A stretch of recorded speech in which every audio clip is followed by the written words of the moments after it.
भूतिया दस्तक में आपका स्वागत है। इस चैनल पर आपको सुनने को मिलती है डरावनी और सच्ची भूतिया कहानी। अगर आपको ऐसी ही वीडियो देखना पसंद है, हमारे चैनल को सब्सक्राइब करना ना भूले। अब चलते हैं आज की कहानी की तरफ। शापित जंगल, एक भूतिया जंगल की रहस्यमयी कहानी। भूमिका। गांव के बुजुर्गों से सुनी कहानियों में एक नाम बार बार आता था, काल्वन। यह जंगल गांव से लगभग 10 किलोमीटर दूर था, लेकिन वहां जाने की हिम्मत कोई नहीं करता था। कहा जाता था कि जो भी उस जंगल में जाता वह या तो लौटता नहीं था, या फिर लौटता भी तो उसकी जुबान हमेशा के लिए बंद हो जाती थी। कुछ लोग पागल हो जाते थे तो कुछ लोगों की लाशें मिलती थीं, जिन पर गहरे नाखूनों और दांतों के निशान होते थे। गांव के सबसे बुजुर्ग व्यक्ति दादा ठाकुर अक्सर कहा करते, काल्वन शापित है। वहां सदियों से कोई अनजान शक्ति बसी हुई है। वहां जाने का मतलब मौत को बुलावा देना है। लेकिन जितनी ज्यादा मनाही थी, उतनी ही ज्यादा जिज्ञासा गांव के कुछ युवाओं में थी। उन्हीं में से एक था विक्रम, जो गांव का सबसे निडर लड़का था। उसे भूत प्रेतों की कहानियों पर बिल्कुल भी यकीन नहीं था। उसने ठान लिया कि वह काल्वन जाकर यह राज खोलेगा। अतीत का रहस्य।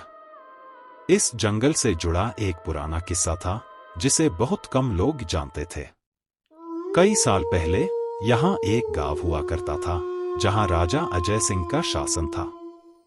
राजा बहुत ही दयालु और न्यायप्रिय था, लेकिन उसके मंत्री राघवेंद्र ने एक काले जादूगर से मित्रता कर ली थी। उस जादूगर का नाम था काल भैरव। काल भैरव के पास अंधेरे की शक्तियां थीं, और उसने राजा को वश में करने के लिए उस पूरे गांव पर एक तंत्र मंत्र का प्रयोग किया। उसने वहां रहने वाले हर व्यक्ति की आत्मा को एक बंदी बना लिया और उन्हें जंगल के भीतर छिपा दिया। जब राजा को इस धोखे का पता चला तो उसने काल भैरव को मारने की कोशिश की, लेकिन जादूगर ने मरने से पहले पूरे जंगल को श्राप दे दिया। जो भी इस जंगल में आएगा, उसकी आत्मा भी हमेशा के लिए यहीं कैद हो जाएगी। इसके बाद धीरे धीरे यह पूरा इलाका उजड़ गया और जंगल में तब्दील हो गया। जंगल की पहली रात। विक्रम ने अपने 4 दोस्तों रवि, अर्जुन, मोहित और सुमित को तैयार किया और जंगल में जाने की योजना बनाई। वे सभी अपने साथ टॉर्च, खाने पीने का सामान और एक कैमरा लेकर रात के समय जंगल में प्रवेश कर गए। जंगल में घुसते ही उन्हें अजीब सी ठंडक महसूस हुई। पेड़ों की टहनियां अजीब तरह से हिल रही थीं, जैसे कोई छाया उनके बीच से गुजर रही हो। कुछ दूर चलने के बाद अचानक अर्जुन चिल्लाया, "ये क्या था?" सबने उसकी ओर देखा तो उसे पेड़ के पीछे कुछ सफेद परछाई जैसी दिखी। लेकिन जब टॉर्च की रोशनी डाली गई तो वहां कुछ भी नहीं था। सभी ने इसे उसका भ्रम मानकर आगे बढ़ना जारी रखा। रात के लगभग 12 बजे जब वे जंगल के बीचों बीच पहुंचे तो उन्हें हवा में सरसराहट की आवाजें सुनाई देने लगीं। अचानक मोहित के पीछे किसी ने उसका नाम पुकारा, "मोहित, रुक जाओ।" मोहित ने पलटकर देखा, लेकिन वहां कोई नहीं था। उसकी आंखों में डर साफ झलक रहा था। तभी अचानक विक्रम की टॉर्च बंद हो गई। बाकी दोस्तों की टॉर्च भी एक एक करके बंद हो गई। चारों ओर घना अंधेरा छा गया। भूतिया अनुभव। इस अंधेरे में सभी दोस्त एक दूसरे के पास सटकर खड़े हो गए। तभी उन्हें दूर से धीमी धीमी आवाजें सुनाई देने लगीं, जैसे कोई मंत्र बुदबुदा रहा हो। अचानक हवा और तेज हो गई और उनके चारों ओर पेड़ों से लटकती काली परछाइयां दिखने लगीं। रवि ने डर के मारे जोर से चिल्लाया, "हमें यहां से भागना चाहिए।" लेकिन तभी जमीन के नीचे से काले धुएं की लहरें निकलने लगीं और उन्होंने विक्रम को जकड़ लिया।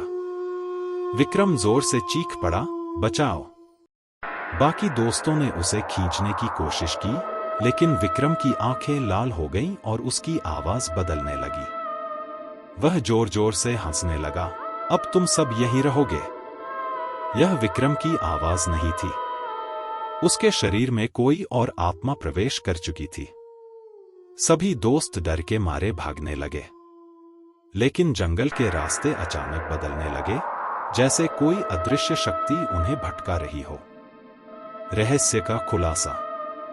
अर्जुन को अचानक राजा अजय सिंह की कहानी याद आ गई। उसने जोर से कहा, हमें उस मंदिर को खोजना होगा जहां राजा की आत्मा कैद है। सभी किसी तरह अपने डर को काबू में रखकर जंगल में बने एक पुराने खंडहर की ओर भागे। जैसे ही वे वहां पहुंचे, उन्हें एक पुरानी मूर्ति दिखी जो आधी टूटी हुई थी। अर्जुन ने जोर से कहा, राजा अजय सिंह, अगर आप यहां हैं तो हमारी मदद कीजिए। तभी एक जोरदार आंधी आई और विक्रम जमीन पर गिर पड़ा। उसके मुंह से काले धुएं का गुबार निकला और अचानक सब कुछ शांत हो गया। विक्रम होश में आ चुका था, लेकिन उसके चेहरे पर गहरी थकान थी। अंत और सबक। अर्जुन को समझ में आ गया था कि यह जंगल वास्तव में श्रापित था, लेकिन अब वे राजा अजय सिंह की आत्मा की मदद से यहां से निकल सकते थे। जैसे ही वे मंदिर से बाहर आए, जंगल में फैली रहस्यमयी परछाइयां धीरे धीरे गायब होने लगीं। गांव लौटने के बाद उन्होंने यह कहानी सबको सुनाई, लेकिन कोई भी उनकी बातों पर विश्वास नहीं कर पाया। हालांकि इसके बाद किसी ने भी काल्वन जाने की हिम्मत नहीं की।